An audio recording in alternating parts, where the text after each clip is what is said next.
talk to try and bring in the scope of all of the different experiences, from little experience to vast experience. So there will be plenty of things that may not be pertinent to some people, and I will try and skip through them as quickly as possible because I know there will be questions at the end. I do have a patient scheduled at 9, so I want to try and get through everything, and would be really open to doing a more detailed talk about more specific things in the future if that kind of comes out of all of this. I expect that it might for the Eleno in tuning an algorithm and probably toe walking. So let's get down to this. So there's our lovely lobby. We're super colorful, wild people, and try to make it as fun and not medical as possible for the kids. So this is really just an overview of a lot of different things. And this is a really important part of what we do. Having occupational and physical therapists understand what the definition of an orthosis is to meet Medicare compliance, so that the families understand what can be covered and what can't be covered.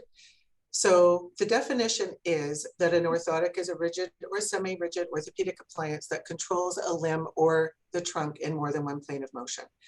If it doesn't meet Medicare requirements, and we can't legally bill for it, and we won't.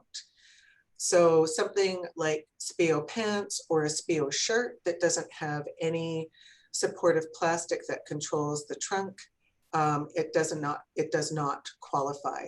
So we typically ask for those families we will measure them and tell them what size, and then they can order it online for themselves. So this is pertinent for our rigid and semi-rigid Benic TLSOs, Speo TLSOs, the Dragonfly from Togrite or Theratog, whatever it's called. All of those we need to bear in mind that they have to follow this protocol. And same with the DMO that we'll talk about a little bit later. So I just want to be really, really clear about that to help you help the families so that they don't come here and go, no, I just need this for sensory issues. So for example, with children that toe walk, they often do have some significant sensory issues, but they also have really poor trunk rotation and usually a flat thoracic spine and no arm swing. So that is actually enough to prove that we need the control. And it is also up to the parents and you as the therapists, how much of that support that you actually put in the posterior section of these devices. So we provide it and we tell the family that you will be directing them. And if you choose to never use it, well, then that's the way it goes. So nomenclature. It's also important to know what devices are called. And historically, they were named in many different ways. Many people who invented a certain device will name it after themselves, but really the current acceptable method of naming devices is by the joints that it spans. So my intent with this is to kind of give you some of the names. And then after this, we're going to talk about how do you get yourself in the ballpark with a patient that you're treating. How do you know if they need a foot orthotic or a KAFO? So a foot orthosis is an FO. It can be a UCBL, an arch support, a shoe insert, a footbed, a foot splint. It is best just to call it a foot orthosis. An ankle foot orthosis can be a short leg, a splint, a brace, a boot, a BK brace, a go-go boot. There's a million things that we can say. AFOs, remember, they cross the ankle joint. So an SMO is actually a subcategory of an AFO. They can be two-stage, articulating, solid, flow reaction, you know, a million different things, but it's still an AFO if it crosses the ankle joint and it encompasses the foot. KAFO, we add a thigh section. Knee orthosis is not attached to the foot, it just spans the knee. We've been doing a lot of knee extension assist devices recently due to a change in law in the state of Arizona, where the surgeons have to try lesser invasive product before they succumb to surgery. So we've been inundated with knee extension assist devices, dynamic, and they actually work quite well if the family is compliant. The other thing about that, just a little side note, is insurance companies no longer cover anything that says night. They are all starting to follow Medicare guidelines, and AFOs and KAFOs are built for daytime functional use, and it doesn't qualify as a nighttime thing. So we have switched our language to stretchers. So if you want to write a letter of medical necessity for a dorsiflexion, plantar flexion assist AFO or a knee extension orthosis, please be sure to call it a stretcher and not a nighttime device. HKAFO, of course, covers the hip all the way down to the foot, and it can be as simple as a pelvic band with bilateral KAFOs or twister cables, or it can be as complicated as a reciprocating gait orthosis. TLSO, thoracolumbar sacral orthosis, that can be a clamshell, anterior opening or posterior opening. Hand orthoses, wrist hand and wrist finger. So here is a plastic UCBL style foot orthosis. We also use a lot of cork. I'm not an enormous fan of plastic. It's just not that well accepted by the kids. It requires sometimes multiple adjustments, and the cork just seems to be easily tolerated. It's super easy for us to adjust, and we can get really good control with it and still have some comfort level for the kids. So when would we use a foot orthotic prescription? So typically it's mild to moderate foot instability resulting in varus or valgus at the ankle. Congenital abnormalities leading to dysfunction in the foot, partial amputations, foot or lower extremity pain that often is associated with flat feet. And if there are associated milestone delays, it's never too early to stabilize the foot to assist with proximal stability. And remember that these are just general, this is not written in stone. Here are some examples of SMOs. The one on the left is what we call the traditional or standard style that allows us to do some inside straps if we need to. We can put an elastic strap around the struts. And on the right is the dynamic forefoot style, where we will use those quite often for children that have Down syndrome, where they have really good proprioceptive feedback and quite good ML support. We can also increase the height of the struts on this device. And remember that because we fabricate everything in our lab, if you feel like a child needs a higher strut, a lower strut, whatever it is, if you let us know, we will make sure that we make that happen for you. So an SMO, we would use that under moderate to severe instability of the foot ankle complex, either in a varus or valgus situation, or severe hypotonia, and the example is children with Down syndrome. They do not seem to, as a general rule, love to wear AFOs, so we try really hard not to nail them down inside an AFO. Sometimes the children may have severe congenital abnormalities, and the SMO provides a little bit better proprioceptive feedback, especially if there's a dynamic forefoot trim where it's total contact. Here's an example of some solid ankle AFOs. So total contact on the right with the dynamic forefoot trim, and an open style on the left where we may be treating a more severe instability. Anterior flow reaction AFO with posterior entry on the left, and an energy storing AFO that we learned to fabricate in Canada a few years ago. And we laminate two different types of plastic together in that posterior strut. So we can get an incredible amount of rotational stability with a very narrow strut. And it also gives us a bit of a dynamic component. We have the ability also to add carbon graphite impregnated plastic, which gives us incredible rigidity with thinness and lightweightness for children with muscular dystrophies and weaknesses and things like that. These are anterior floor reaction AFOs, carbon graphite frame. They are over the counter. So we typically will put a foot orthosis or an SMO on the foot plate of this device to control the foot. And then we use the carbon graphite for the flexibility of that. The downside to these is they don't do well with sand. And if the kids fall on the anterior shells, they can be damaged quite easily. And there is no adjustability to them. They are what they are. We can put a heel on the foot plate, but we can cut the wings off and trim it up, but we can't do any physical adjustments to these at all. This is a two-stage AFO. We can do this in two ways. We can do the molded inner boot. We would use this for a child with perhaps a severe plantar flexion tone, where it's very difficult to hold them down inside the AFO with a single dorsum strap. So the addition of the molded inner boot, it is flexible. It can be donned in a plantar flexed position, and then the entire foot lever can be used to dorsiflex at the ankle to don the AFO and have it attached.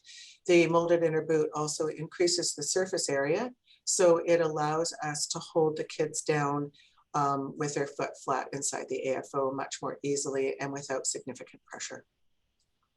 Articulating AFOs.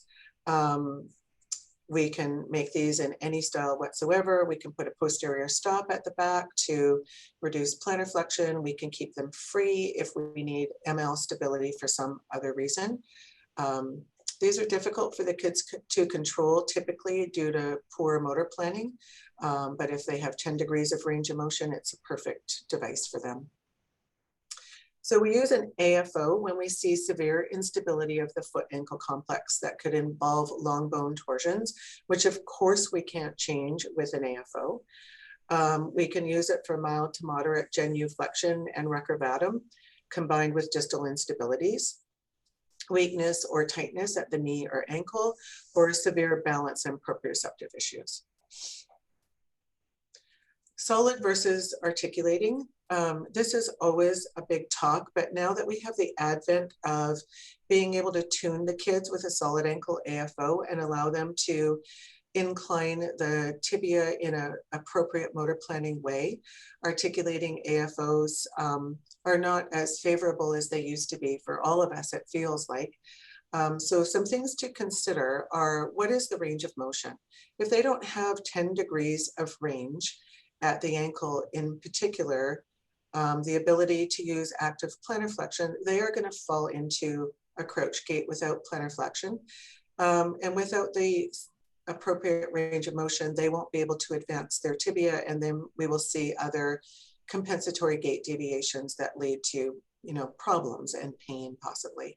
If they have existing midfoot instabilities and we dorsiflex their ankle, but their navicular sags through their arch, they're probably not a candidate for an articulating AFO. Existing plantar flexion contractures or knee flexion contractures, and difficult and complicated gait patterns. Those are reasons not to use articulating AFOs. Something that we also need to talk about here is appropriate motor planning. If a child doesn't have the ability to understand the controlled and graded movement that it requires to advance your tibia over your foot or slowly lower your foot to the floor after initial contact in a controlled and graded way, then an articulating AFO is not going to be their friend. This is a single upright KAFO that we try to use as much as we can to reduce the bulk of these. If the child is small enough and light enough, we can get away with one upright, but of course, if they're a little bit heavier or they have stronger use needs, then we would put in bilateral uprights. This is a cool device that one of our technicians developed with this linchpin system. So we can provide a KAFO with a quick release AFO section. So the KAFO can be used for therapy, for walking, for standing. The AFO can be released quickly by the pull of a pin. There's a separate strapping system that is provided for the AFO section, and they can use that if they're sitting in their wheelchair or for their day at school. So it allows a lot of flexibility for one single device that any person can pull this pin and reattach it together in a very, very simple way. So prescription criteria for KAFOs is severe instability at the ankle or knee that cannot be treated by an AFO. Recurvatum, genuvalgum, verum, severe flexion, all of those things would require the assistance of a KAFO. Weak quads and severe malalignments that involve the knee and ankle foot complex. This is an anterior opening TLSO with a DMO. These devices are fabricated in England, the DMO suit is, and then the American distributor in Avon, Massachusetts fabricates the TLSO, and together this combination of devices meets the Medicare requirements of controlling the trunk in more than one plane of motion. Typically what we do is put in a very large abdominal cutout to follow some of Mary Massery's guidelines, and the soft Lycra TLSO suit actually gives an unbelievable amount of proprioceptive input. It can be built out for each child individually to assist in posterior core alignment and having the pelvis located vertical to the seat to allow better trunk and head control. Over the years, about the 10 years that we've been doing these, the best candidates for these devices are children who are severely proprioceptively not well intact. It works quite well for children that present with dystonia, and it works the best for children with severe delayed milestones who are continuing to work on head and trunk control. This is a bivalved TLSO. My favorite TLSO. It's easy for the families to put on. You can lay the child into the posterior section and add the anterior section. And then of course we do a large Massery cutout in the abdominal region, and then provide the family with a abdominal binder to help maintain abdominal pressurization for appropriate diaphragmatic breathing. So we do clamshell that are custom molded. We can do anterior opening worn in conjunction with a DMO. We also do the over-the-counter TLSOs, Spio, the Bennick, the Dragonfly from Theratog, and abdominal binders. So the things that we look at as orthotists for prescription criteria fall generally into these categories. We look at the age and the developmental milestones.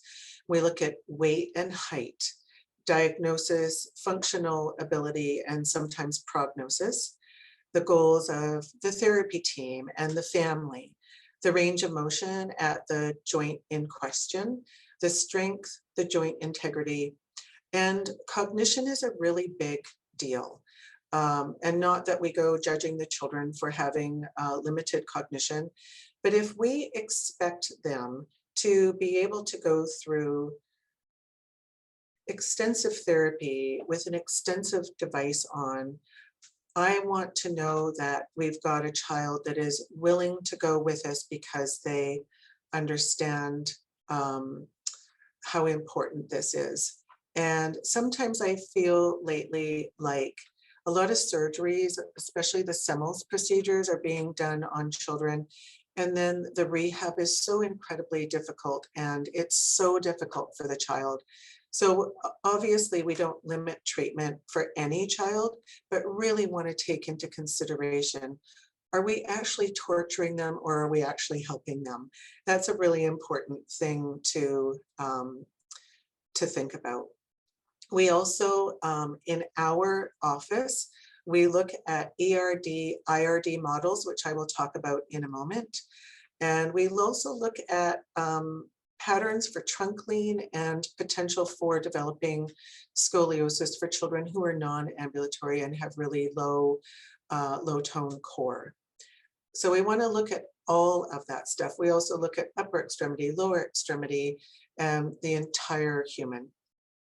The ERD, IRD biomechanical model is really important for us as orthotists. It helps us identify how to modify the cast to control what mechanical issues we are seeing when that child's foot hits the floor. And it doesn't matter whether the child is ambulatory or non-ambulatory. We look at what is that pathomechanical model that we see. And sometimes they may have a collapsed pronated foot, which we could call an IRD in weight bearing. And in non-weight bearing, perhaps they have a potential tonal pattern that causes them to have an everted varus calcaneus. So we need to look at what those patterns are for the kids and identify them really early on in our clinical evaluation with them so that we can identify how to build a brace and how to help them. Remembering that with tone and growth, these patterns can actually change. They can present at one visit with a collapsed midfoot, and then all of a sudden they have an enormous growth spurt, or they have a surge of hormones going through puberty, and they can change from being a flexible flat foot to a rigid supinated foot. And that's all really a normal part of growth and development.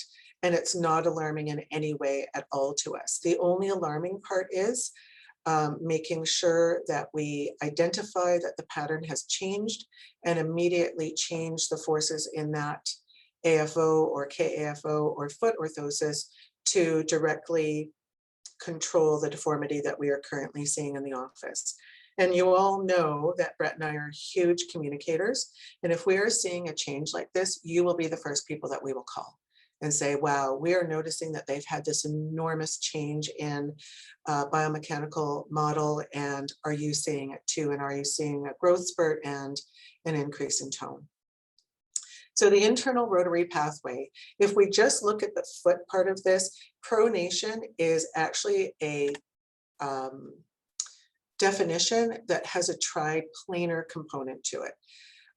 So the foot is typically pronated, which is a valgus calcaneus midfoot collapse and forefoot abduction. Then we see internal rotation of the ankle mortise, knee flexion with a genu-valgum moment, internal rotation of the femur, and increased lordosis. And that is a typical pathway that we see, for example, with children that have diplegic type CP.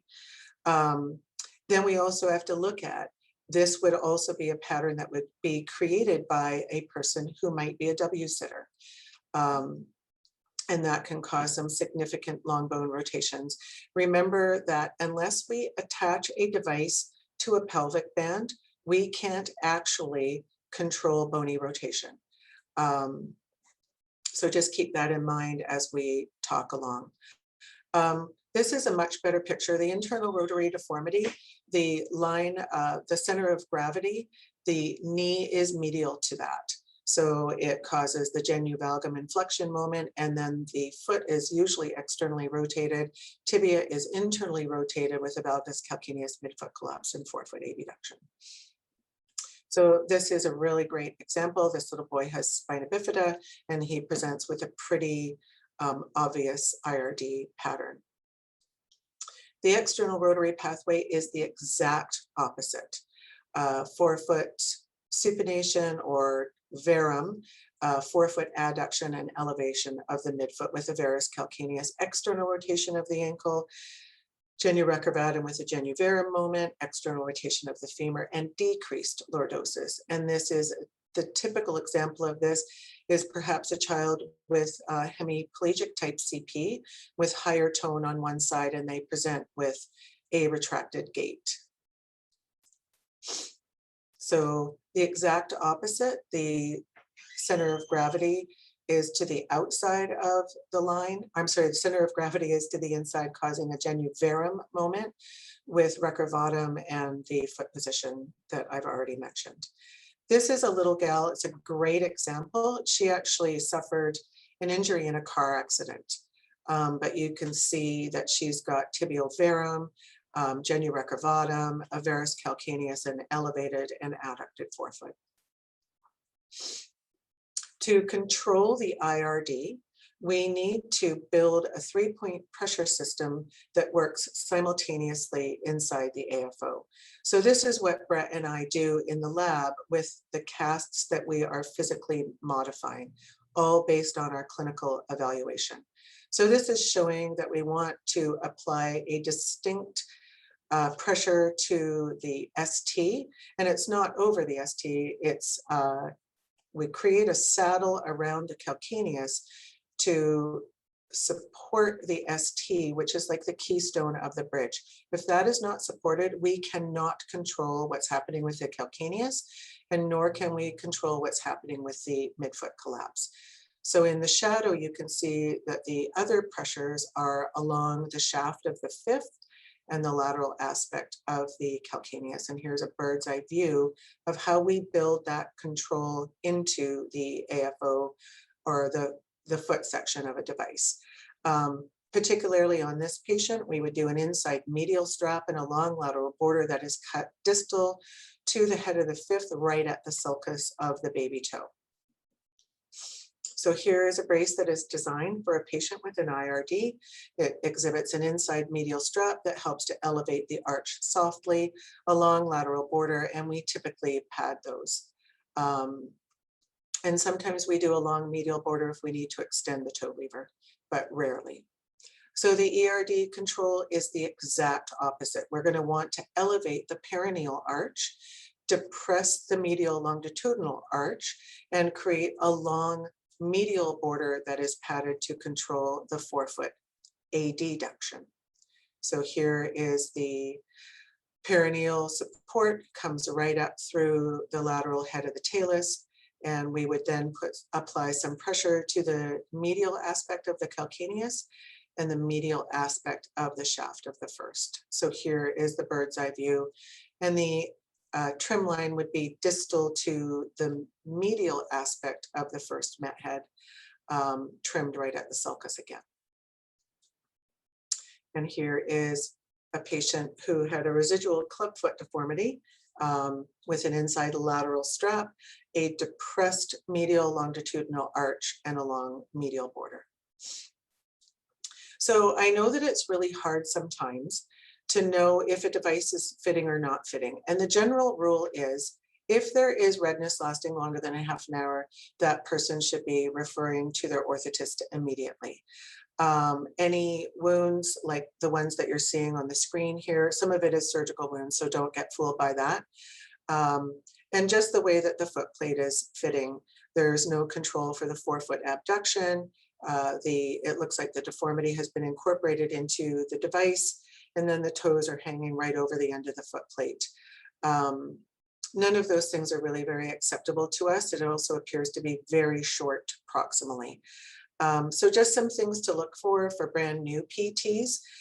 One of the other things is, if you've worked with a patient for a while and you feel like they have the strength and ability to control an AFO, if they look worse in their AFO than out of their AFO, then perhaps it's not functioning as well as we would want it to. So how do we know if a brace is functional? Well, we want to refer to the initial biomechanical goals that were set. Is the foot corrected to the best possible position? Does the patient have better balance? Do they have the ability to stop and start in free space? Is there functional improvement in gait or standing or positioning in a seating system? Do you see improvements in the joint position during gait? Do you see improvements in the joint position in a seated position? Is there increased cadence at stride length?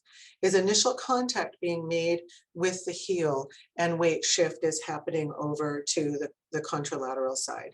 Those are all things that we look at when we are assessing the kids. The part that I want to talk about right here is we coach the families very strongly with handouts at the casting visit to let them know that we need shoes one size bigger and wider than what the child typically wears. We give them a full brochure that explains all of that with several different varieties of over-the-counter shoes that work well, and free shipping and return websites to go to. We also talk about the importance of socks and how the socks have to cover the entire aspect of that device where it makes contact with the body.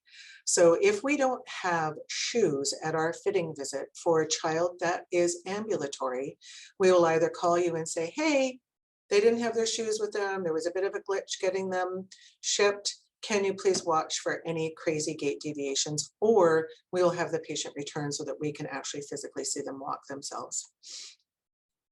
So I want to talk a little bit about toe walking. This is a super hard child to treat for all of us. And I pulled out a few really cool little facts about children who toe walk.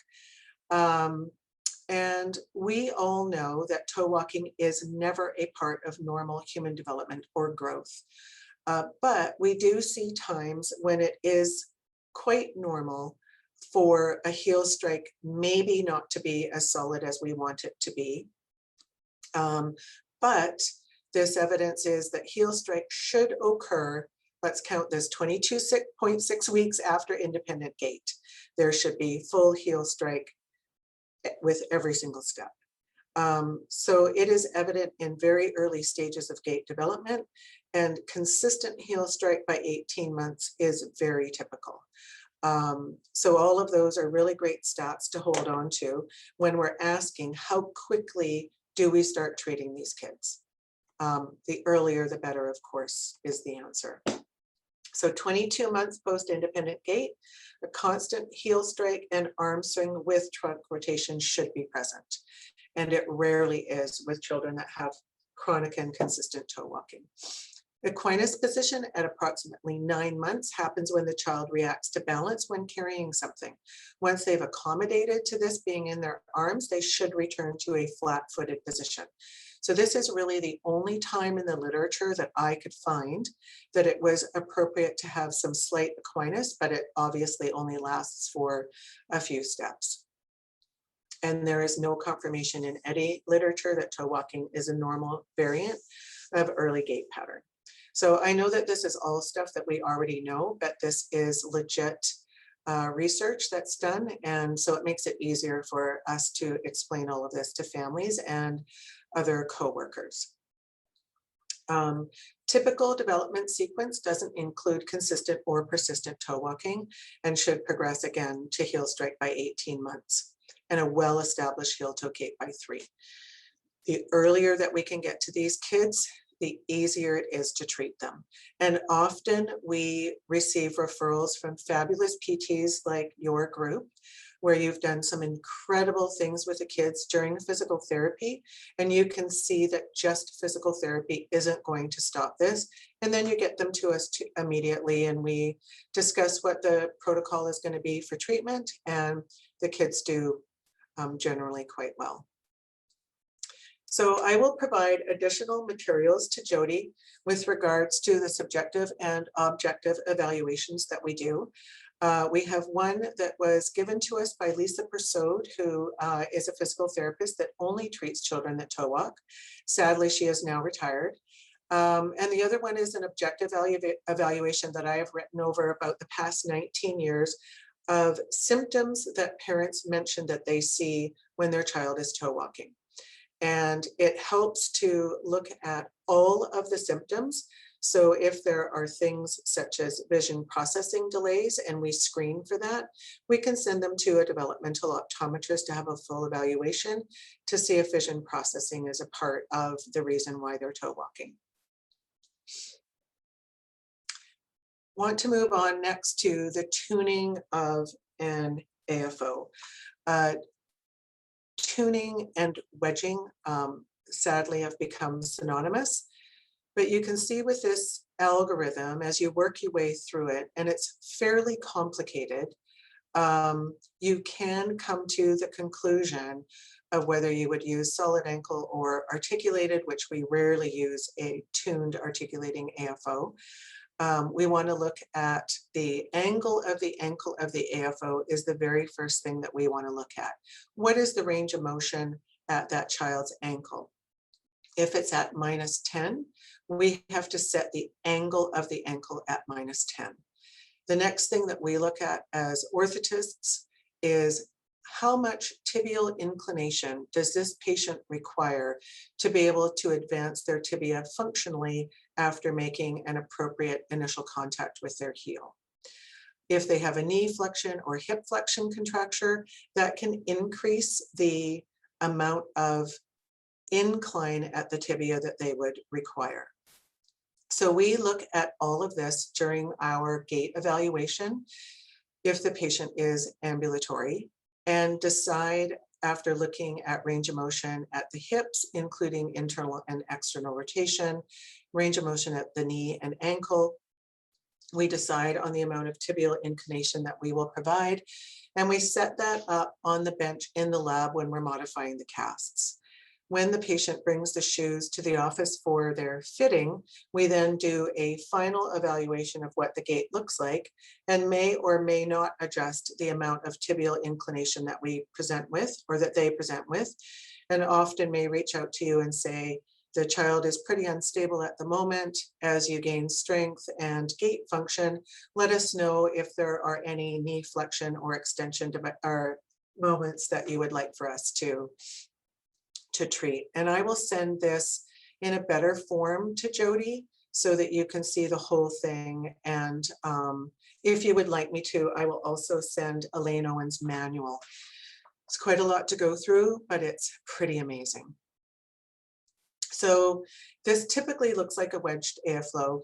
We typically incline to 10 to 12 degrees, depending on evaluation, but 10 to 12 degrees is the amount of tibial inclination that we see for a nanosecond at mid-stance when the ankle becomes rigid in a typically functioning person, and the knee or the thigh shank ballistically moves over the knee, and then we get to terminal stance. 10 to 12 degrees is also the amount of inclination that we use for getting up and down off the floor, in and out of a chair, going upstairs, and walking up and down ramps. So it's what we refer to as the functional inclination. When the patient stands, of course, their tibia is inclined 10 to 12 degrees. So either their foot is going to come off the floor if their knees are in perfect full extension, or they're going to stand in slight flexion. But AFOs are not meant for standing, and if they were, we would leave them at 90. They are meant for walking, for our walking children, and that's why they are inclined. So standing is not going to be as functional as we want it to be, but they are going to be in that inclined position where they're going to be working on the strength of their posterior core to be able to hold themselves in an upright posture. We have to consider range of motion. We don't want to max out the musculotendinous unit. That causes pain and discomfort, and they will not go or be willing to go into full knee extension at terminal stance if there's going to be a stretch on that muscle at the musculotendinous unit. So by relaxing the muscle slightly, we can get into the muscle belly, and that's how a very careful walking program can actually work to stretch a kid out. So we use these a lot in our office to try and get the kids stretch out so they don't have to go through stretchers or stretch casting or surgery. So a tuned AFO forces a functional heel-toe gait with a full upright posture and full knee extension at terminal stents after you've done your amazing job of working on their posterior core, which we know is extremely difficult. So it increases functional weight bearing. It reduces the risk of acetabular and femoral head malformations by helping with increase in strength around the pelvis. So at about 8 weeks after receiving a tuned AFO for a child that perhaps is a toe walker, they should have increased strength. They should be able to control that AFO well, and we should start to see some increase in hamstring, glute, and long extensor function. It reduces the risk of long bone deformities and can help stop the progression of any deformities if we can get their line of progression lined up correctly. It can change fixing patterns that provide stability for the child but lead to deformity by increasing balance and strength. It reduces the risk of contractures at every joint in the lower extremity, and we have now about 50 kids that we're following where we're seeing enormous changes in range of motion in spite of growth. So we are charting and graphing the increase increases in range compared to their growth patterns. And we are seeing that if they are wearing a dynamically tuned AFO, they are not losing range during giant growth spurts, as long as they're wearing their AFOs and they are functionally walking around in them. Laying around playing a video game doesn't actually count towards wear time. We always want to address midfoot malformations. We do not want to support a collapsed midfoot and a dropped navicular.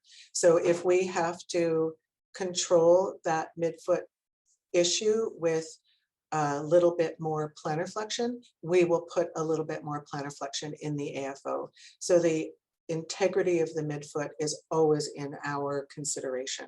So we consider more plantar flexion to allow us to control that midfoot, and then that allows a true stretch through the gastroc soleus and not a further degradation of the midfoot collapse. This can potentially reduce the number of surgical interventions. Botox and baclofen may also be reduced. And we have found that once physical therapists understand this theory, that it makes a ton of sense to you.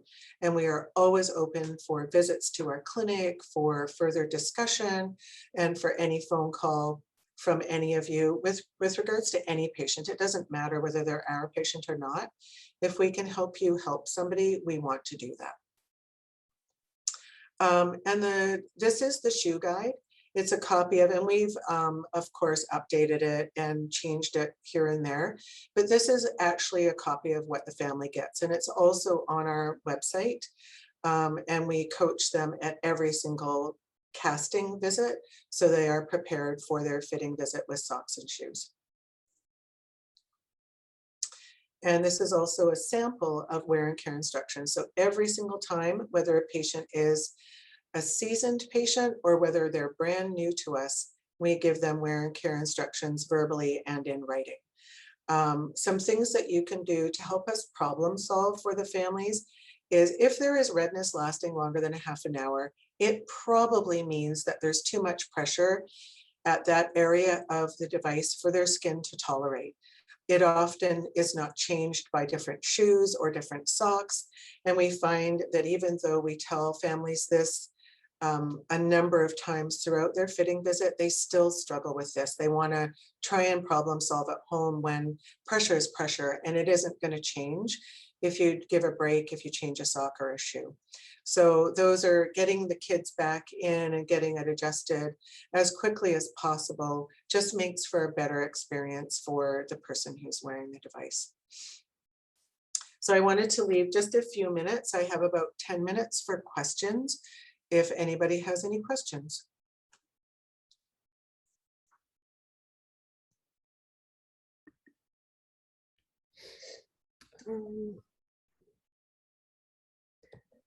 Any input, anything? Anything that you would want to talk about more? It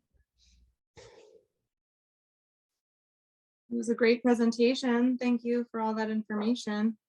You're welcome. Yeah, absolutely. Hi, Barb. Yeah, it's nice to put a face to your name. You too. So Nice to I've see you. referred several patients to you. Yeah, thank you so much for that. Do you have any questions about anything?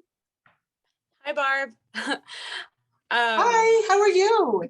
Good. How are you? Good, thank you. So you talked a little bit about solid versus articulating AFOs and things that maybe like not like that we wouldn't want to give a child an articulating AFOs. Are there any things that are like, yes, that child should have an articulating one? I guess sometimes I struggle with why, like which kids should and shouldn't have a solid versus articulating. Well, with the ability to tune the AFO, that question is not as pertinent as it used to be because we can create a functional heel toe gait in both. So typically we see kids that have underlying neurologic conditions and they typically have poor motor planning. So if they have any dysfunctional gait deviations, any poor motor planning patterns, any fixing patterns, if they, so for example, with toe walkers, they never advance their tibia. They might have great range of motion, and they might be a very, very high functioning child. But if you have never, ever used your tibant for concentric or eccentric contraction, then you don't actually have proper motor planning. So I think motor planning is probably the biggest thing that I look at now in terms of an articulating AFO. If you don't have the ability to functionally advance your own tibia during the gait pattern, an articulating AFO probably isn't for you. A solid ankle AFO tuned will actually teach that motor plan. So there are few kids that actually can functionally use a articulating AFO. I have one child that comes to mind who has a venous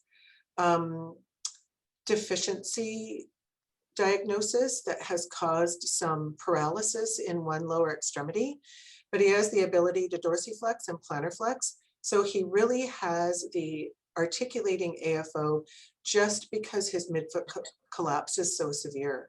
So we give him free range and he has appropriate motor planning. But I'm also noticing that as he gets older, he's keeping his tibia in recline so that he doesn't have to advance his limb because he has a painful knee due to the venous abnormalities.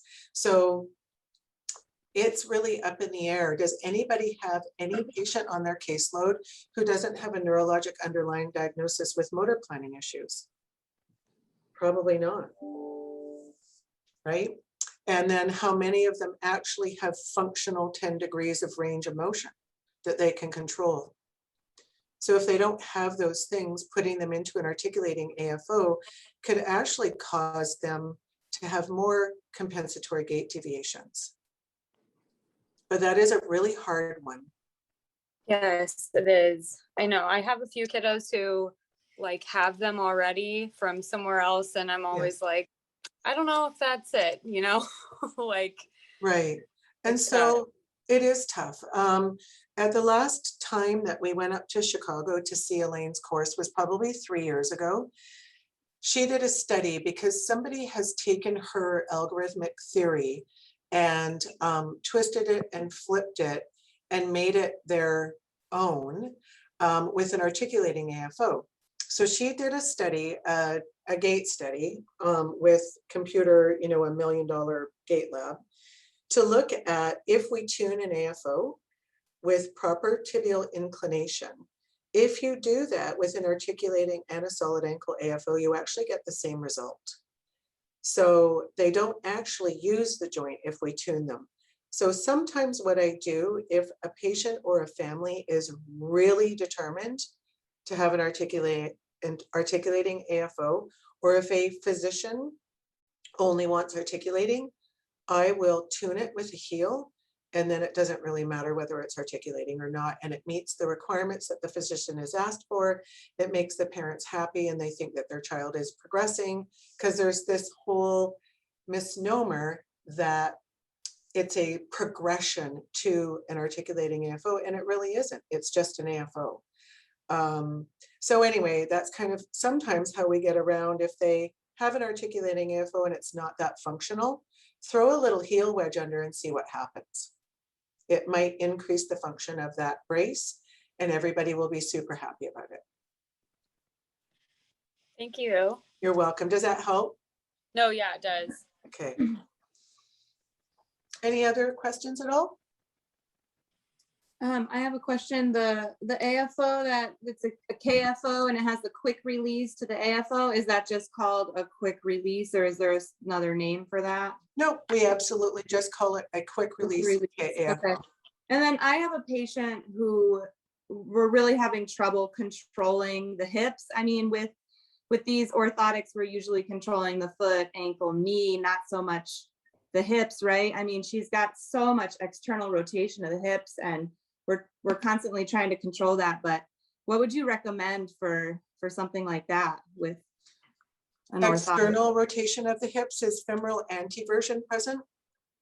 I'm not sure. So that would be something to take into consideration. Okay. So the couple of things that we would want to look at is, are the hips intact? Are they fully covered? Is the femoral head fully covered by the acetabulum and it's all intact? And then are there any long bone rotations? Femoral anteversion, retroversion, or tibial torsion externally or internally? If those all check out great, especially the location of the femur and the acetabulum, derotation strap could help with that. Okay. So we make a really simple one here out of Togrite strapping. We don't charge for it because it doesn't meet the requirement of being an orthosis as defined by Medicare. And it really is a part of functional walking, which we subscribe to here. So we do need a prescription still because we aren't allowed to just give stuff to people without a prescription, but we don't charge for it because it doesn't meet the requirement. But we build that on them. It's a super easy device, and it has some silicone beads that help adhere to the skin and really give us a good result and allow us to control internal and external rotation. If it's really severe, we may have to go to a pelvic band with some sort of twister cable, but my gracious, I probably haven't done that in 10 years. Okay, great. This sounds good. I like that idea. So how would I proceed to get this for my client then? Would I have her contact the doctor for a prescription? Or? Yes, okay. And then they would call us to make an appointment for that. Excellent, thank you. Okay, great. Anything else? Thank you so much, you guys. It's so nice to see your faces and be able to put a face to the name when we're talking on the phone. So don't forget that we have an open door policy. If you want to come to an appointment with your client, please do. You don't have to pre-warn us because it really doesn't make a difference to us. We're not offended in any kind of way, and in fact, love it when you come. And then being available to help us with design criteria. Sometimes we see the kids and we might see them on a really great day or a really not great day. And we get an hour of a window of opportunity to see them, and hearing from you about what they look like on a consistent basis is super helpful for us to design. And then also knowing your goals is super helpful. And that also helps us with brace design. And where are you located? We're at 26th Street and McDowell, right off of the 32nd exit off of the 202 and just off the 51. Okay. Just north of the 10. So we're kind of very, very close to all the freeway entrances that we would need to be close to. Great. Thank you for inviting me, Jody. Of course, I appreciate you so much. Okay. Have a great day, you guys. Thank Let me know if there's you. anything. Thank you. Okay, thank you guys. Take care. Bye-bye. Have a nice weekend. You too.